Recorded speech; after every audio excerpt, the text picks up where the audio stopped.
आखिर कैसे बनता है समंदर के बीचों बीच पुल, और ऐसे विशालकाय पुल बनाने के लिए किन चीजों की जरूरत होती है जो हमारा काम आसान कर देता है।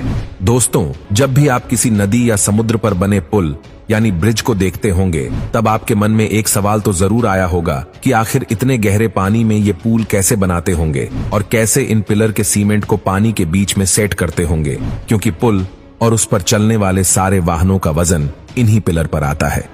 इसलिए अगर आप जानना चाहते हैं कि बहते पानी के बीच में पुल और उसकी पिलर कैसे बनते हैं, तो वीडियो को पूरा जरूर देखिए। दोस्तों, पुल बनाते समय सबसे कठिन काम होता है उसकी फाउंडेशन और पिलर को पानी के बीच में बनाना, क्योंकि चारों तरफ पानी बहता रहता है। ऐसे में पिलर या फाउंडेशन कैसे बनाई जा सकते हैं, इसके लिए इंजीनियर्स ने कई सारी तरकीबें निकाली हैं। उनमें से एक है कॉफर डैम।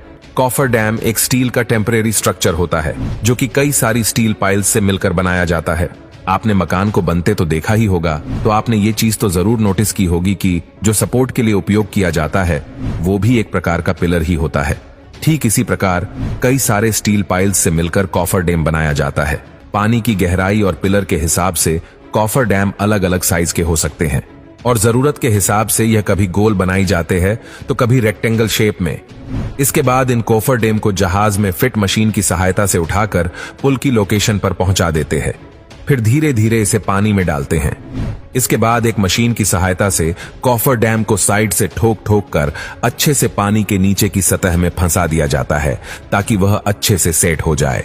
इसके बाद मोटर और पंप की सहायता से इसकी अंदर का सारा पानी निकाल दिया जाता है, जिससे हमें इसके अंदर खाली और सूखी जमीन मिल जाती है, जिस पर हम आसानी से कंक्रीट, सरिये और स्टील जैसी चीजों की मदद से पुल के लिए फाउंडेशन और पिलर बना सकते हैं। और जब पिलर और फाउंडेशन सूख जाता है तो कॉफर डैम को वहां से हटा देती है। लेकिन हर जगह इस तरह से काम नहीं किया जा सकता। अगर पानी बहुत गहरा हो, जैसे कि समुद्र में, तो वहां हम पिलर बनाने का दूसरा मेथड इस्तेमाल करते हैं जिसे बेटर्ड पाइल्स कहते हैं। इस मेथड में बड़ी बड़ी विशाल लोहे की पाइप का उपयोग किया जाता है। इन विशाल पाइप की लंबाई पानी की गहराई के हिसाब से कई मीटर लंबी हो सकती है। इन विशाल लोहे की पाइप को जहाज की मदद से उसके लोकेशन पर पहुंचा देती है जहां पर हमें पुल बनाना है, और फिर मशीन की सहायता से इसे सीधा करके धीरे धीरे पानी में डाल दिया जाता है। एक बार जब यह पाइप समुद्र की सतह तक पहुंच जाती है, तब इन्हीं एक विशाल मशीन से ठोक ठोक कर पानी की सतह में अच्छे से धंसा देती है।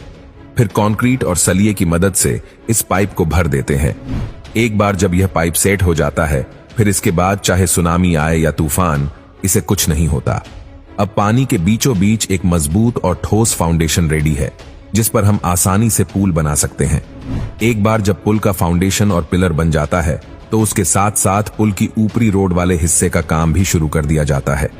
पुल के ऊपरी हिस्से को कई सारे बड़े बड़े ब्लॉक को आपस में स्टील और कंक्रीट की सहायता से जोड़कर बनाया जाता है। जब यह ब्लॉक जुड़ जाती है, तब इन पर रूट का काम किया जाता है।